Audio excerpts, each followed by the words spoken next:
Dans la pénombre de sa chambre faiblement éclairée, le père Zacharie, les mains jointes, finissait sa prière pour la sérénité de l'âme de Nicolas Bison. Son visage était marqué par le poids des années et les secrets trop lourds. La pièce, ornée d'icônes religieuses et de livres anciens, semblait suspendue dans le temps.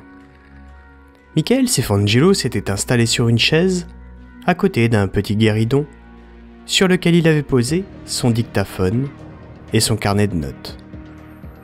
Dans un futur dystopique pas si éloigné de nous, ce journaliste d'investigation convie 2 personnes, dont vous, à consulter les témoignages et preuves qu'il a collectés. Il enquête sur une étrange série de morts. À la fin, vous seul aurez le dernier mot concernant la vérité sur toute cette histoire. Voici l'un de ces témoignages. Bienvenue dans Magma Bleu, épisode 4, Rouler à tombeau fermé.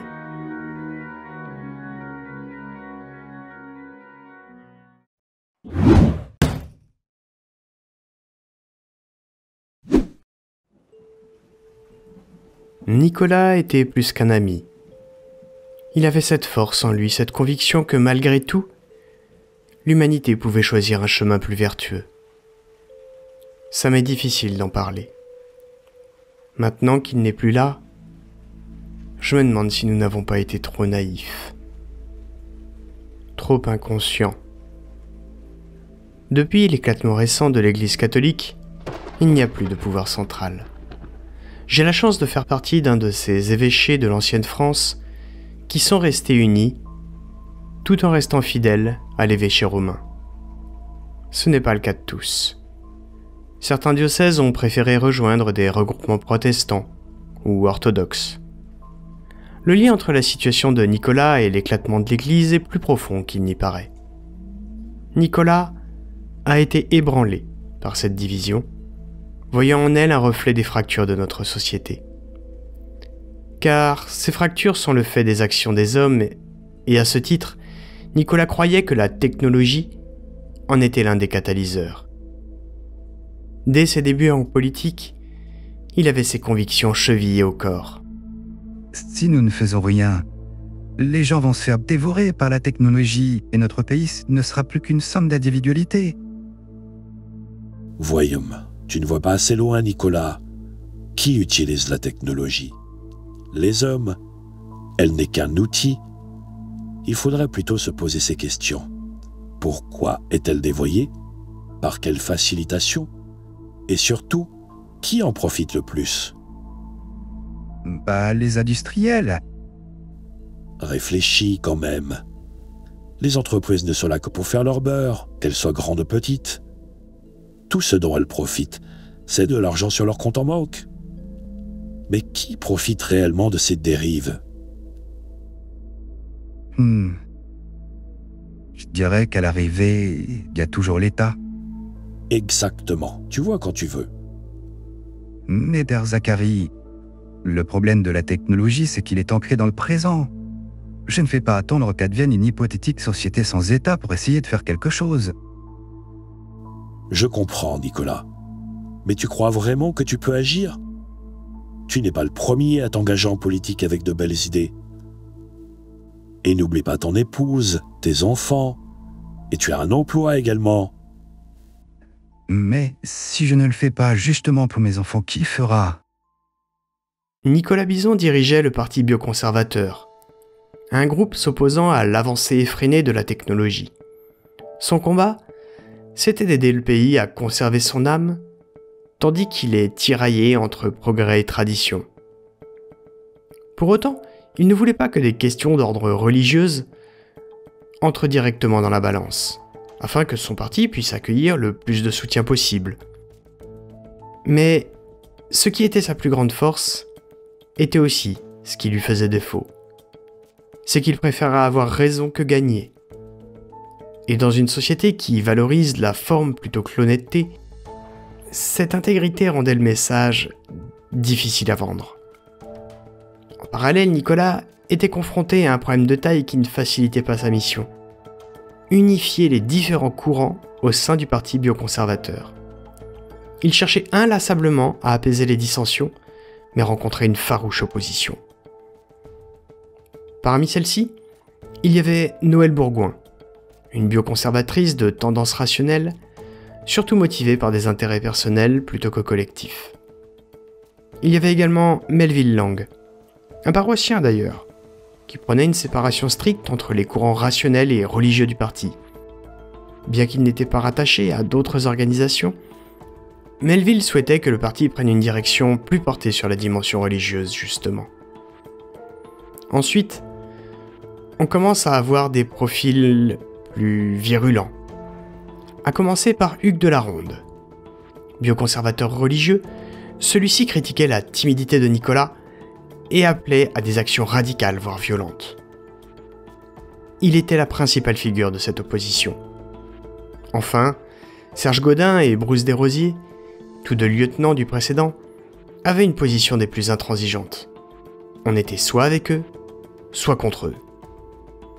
Nicolas était pris entre le marteau et l'enclume, cherchant une voie intermédiaire dans un monde qui n'accepte plus les nuances. D'ailleurs, en parlant de nuances, il me semble important de rapporter une conversation que m'a un jour raconté Nicolas. Il faut savoir qu'il fréquentait souvent les salons professionnels du monde de la haute technologie. C'était l'occasion de discuter avec des chefs d'entreprise afin de collecter des informations, se renseigner et ainsi mieux maîtriser son sujet. Lors d'un de ces salons, il a été approché par deux jeunes hackers et développeurs de métier, Elita Lemieux et Geoffroy Désilet. Ils sont plus connus pour être des militants d'extrême gauche. Malgré leurs divergences idéologiques évidentes, ils sont venus lui exprimer leurs inquiétudes concernant les Gammascopes. Monsieur Bison? Moi-même. La jeune femme était, semble-t-il, nerveuse. Nous savons que nous ne partageons pas les mêmes convictions. Mais c'est précisément parce que nous n'avons nulle part où aller que nous venons à vous. Nous avons découvert quelque chose, Dit Geoffroy. et nous pensons que vous devriez le savoir. Nicolas, surpris par cette approche, les invita à poursuivre. Continuez, je vous écoute. Les Gammascopes. Nous avons des preuves qu'elles pourraient être utilisées pour bien plus que ce que leur publicité laisse entendre. Vous parlez de cette technologie qui se veut révolutionnaire? Oui, Et vous pensez que je pourrais vous aider? oui. Bien que tout nous oppose, votre combat résonne avec nos découvertes. Je vois. Et vous êtes prêt à partager ces informations avec moi, un chrétien bioconservateur? Pour tout vous dire, nous ne savons plus à qui nous adresser. Admit Geoffroy, un éclat de sincérité dans le regard. Le problème, c'est que personne ne semble prendre nos découvertes au sérieux. Il y a une forme d'indifférence généralisée ou pire d'intérêt caché qui nous dépasse. Nicolas acquiesça lentement. Je comprends. Et dans ce milieu, savoir à qui faire confiance, ça devient vite compliqué. Exactement. Nous avons frappé à de nombreuses portes, mais les réponses ont toujours été évasives. On nous écarte comme si nos preuves dérangeaient. C'est pour ça que nous venons à vous. Même si nos mondes semblent opposés, nous partageons un ennemi commun dans cette affaire. Nicolas les toisa, partagé entre la surprise et la méfiance.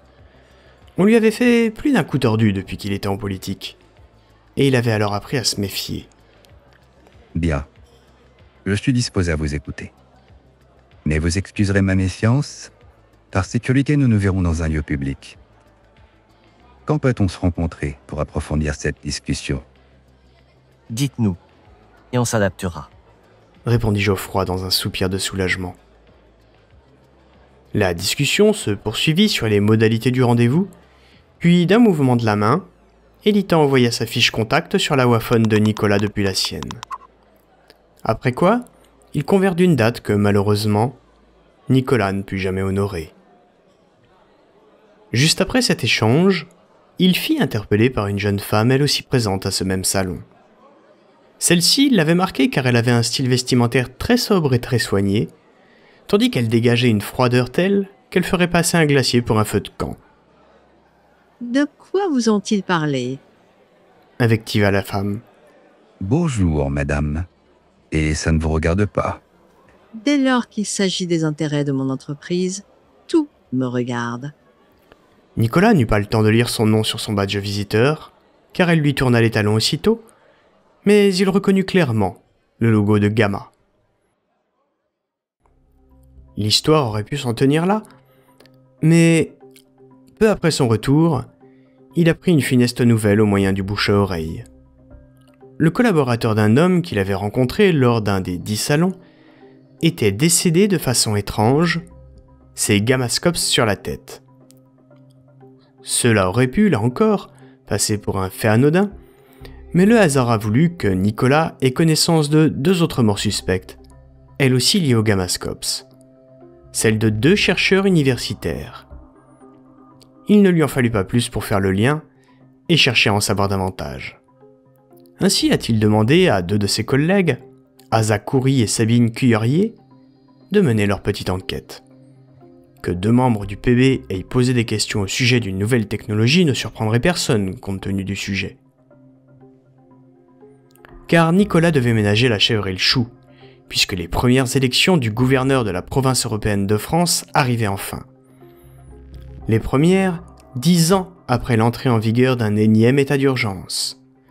Si être gouverneur ne veut pas dire grand-chose dans ce territoire fragmenté géré par l'Europe, Nicolas y voyait l'occasion de donner de la visibilité aux idées bioconservatrices.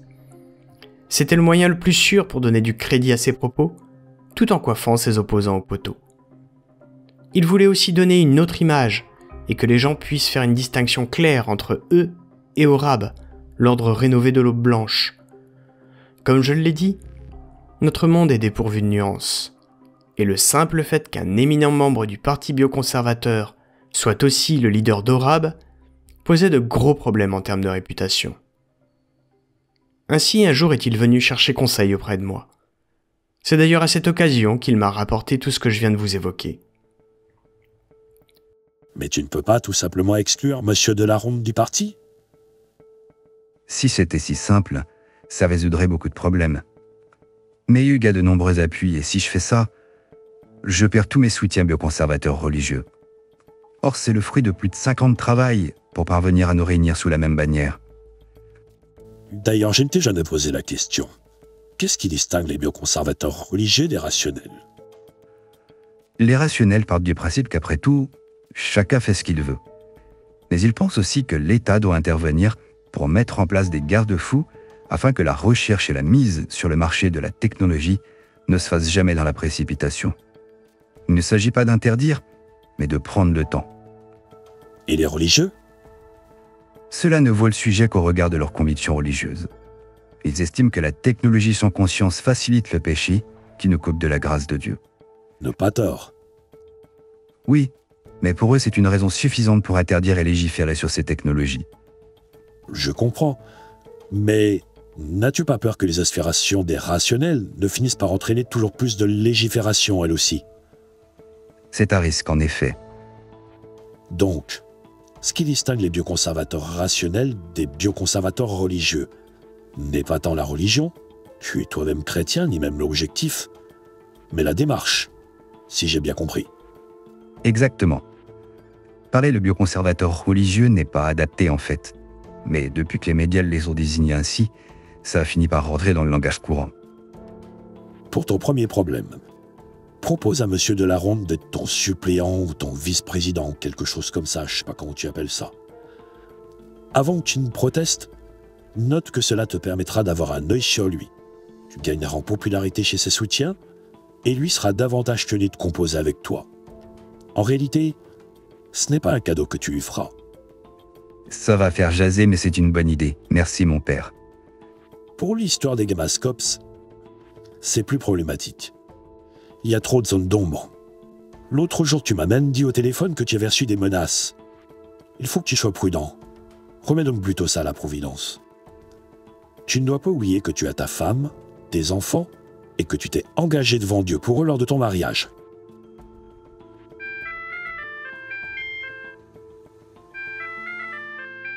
En sortant du presbytère, Nicolas reçut un appel de quelqu'un de chez Gamma. A priori, ils s'étaient déjà rencontrés. Cette personne voulait le revoir et lui proposait alors un rendez-vous dans les semaines qui suivaient. Quelque temps plus tard, à l'occasion d'un café dans un troquet, il s'enquit de ses 2 collaborateurs qu'il avait missionnés sur la question des Gamascops. Merci d'être venu. J'ai repensé à la question des Gamascops. Je ne sais pas où vous en êtes, mais finalement, je pense qu'il vaut mieux laisser cette question de côté. C'est exactement ce qu'ils veulent, Nicolas. Tu ne vois pas le piège? Asa, qu'est-ce que tu veux dire par piège? On a trouvé quelque chose. En creusant, on a découvert des liens entre Gamma et... Des organisations que tu ne voudrais pas imaginer. Des organisations criminelles, des terroristes? Non, pas exactement. Tout l'appareil d'État européen est de mèche avec, à quasiment tous les niveaux. Pareil outre-Atlantique. Pour qui creuse, ce n'est même pas caché. Encore fallait-il savoir où chercher. Bah, ce ne serait pas la première entreprise à être de connivence avec un gouvernement. Ça va beaucoup plus loin. Mais pas ici. Ok. Mais juste comme ça, pourquoi personne d'autre n'est au courant? Parce que ceux qui savent ont peur. Et ceux qui pourraient agir, ils sont complices. Ou ils ont été réduits au silence. Vous êtes sérieux? Et qu'est-ce que vous voulez qu'on fasse? N'avons aucun poids. Continuer en secret. Mais c'est risqué et on aura besoin de toute l'aide que tu peux nous apporter. Nicolas prit un moment de réflexion. Bon. Il faudra tout me dire, mais pas maintenant, car j'ai un rendez-vous. En attendant, soyez prudents. Tu peux compter sur nous. Perplexe suite à cette discussion, Nicolas s'installa dans sa voiture autonome afin de se rendre à son rendez-vous, alors que la nuit enveloppait la ville. Le véhicule démarra son parcours, mais rapidement, il prit une autre route. Ok, Gamma. Recalcule l'itinéraire. L'IA de bord ne répondit pas. Ok, Gamma. Recalcule l'itinéraire. Aucun changement. La voiture commença doucement à prendre de la vitesse, ce qui inquiéta Nicolas. Ok, Gamma. Passage en mode manuel. Rien n'y faisait. Ok, Gamma. Passage en mode manuel. Nicolas fut saisi d'effroi lorsqu'il constata que les commandes manuelles étaient indisponibles, ses tentatives désespérées pour reprendre le contrôle restant vaines. Il avait toujours eu horreur des voitures autonomes, car il était convaincu que quelque chose du genre pouvait arriver. Mais vous n'êtes pas sans savoir que seul l'usage de celle-ci est désormais autorisé dans les grandes villes. La vitesse augmentée, la voiture esquivait avec précision les autres véhicules et obstacles, ne répondant plus à sa programmation initiale. Les portes étaient verrouillées et l'ouverture des fenêtres ne répondait pas non plus. C'est alors qu'au loin les sirènes de la police retentirent, une patrouille ayant été alertée par le système de surveillance routier. « Ah, enfin !» s'exclama Nicolas.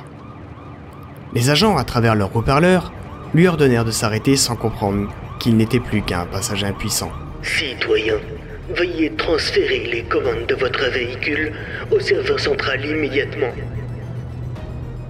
Les gestes affolés de Nicolas à travers le pare-brise finirent par attirer leur attention et ils réalisèrent avec horreur qu'il était prisonnier de sa propre voiture.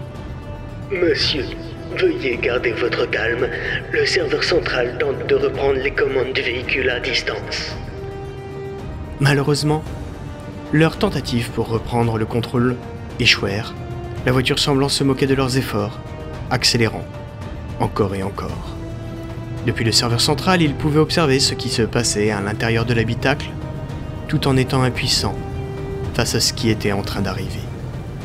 Dans une ultime poussée de désespoir, Nicolas chercha une échappatoire, mais aucune solution ne sembla fonctionner.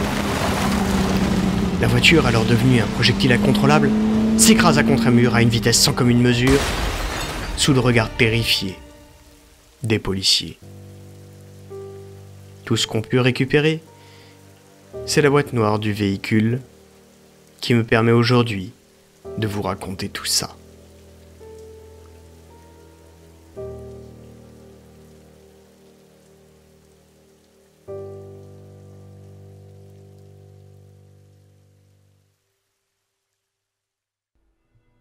Nicolas laisse derrière lui une veuve éplorée et 2 orphelins. Pour ma part, je n'ai pas seulement perdu un paroissien, mais un ami proche.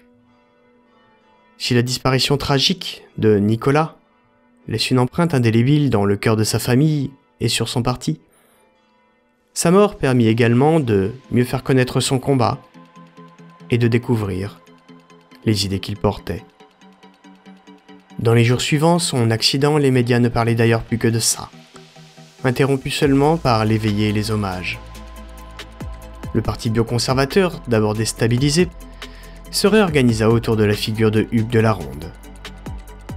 Ayant été désigné comme numéro 2 du parti par Nicolas, sur mes conseils, c'est lui qui en reprit la présidence. Au début par intérim, puis par la voie des urnes. Sa nomination par Nicolas, lui ayant permis de gagner en crédibilité. La mort de Nicolas étant devenue un symbole de résistance, Hugues de la Ronde érigea celui-ci en martyr.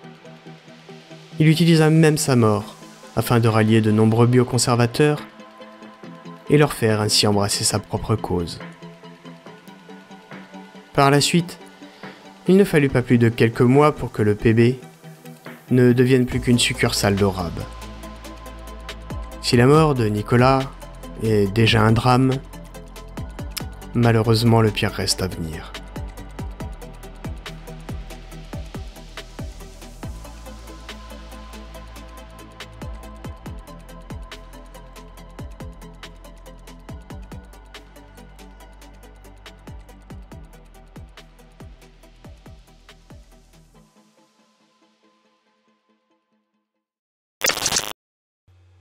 Eh oh!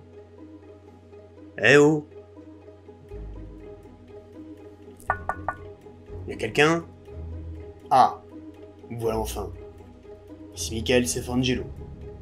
René m'a passé le relais pour la conclusion. Comme d'habitude, vous connaissez la chanson. Si cette histoire vous a plu, le petit pouce, la petite cloche, le petit commentaire. Ça suce un peu la teub à YouTube, mais ça permet de faire connaître un peu les histoires et de toucher un peu plus de monde. Dans le prochain épisode, vous découvrirez le témoignage de l'histoire qui m'a mis sur cette affaire. C'est pas joli à voir. Et le pire dans tout ça, c'est que c'est pas la première fois que quelque chose du genre arrive. En attendant, on se retrouve le mois prochain. Merci d'avoir été là. Et surtout, n'hésitez pas à partager. Ciao.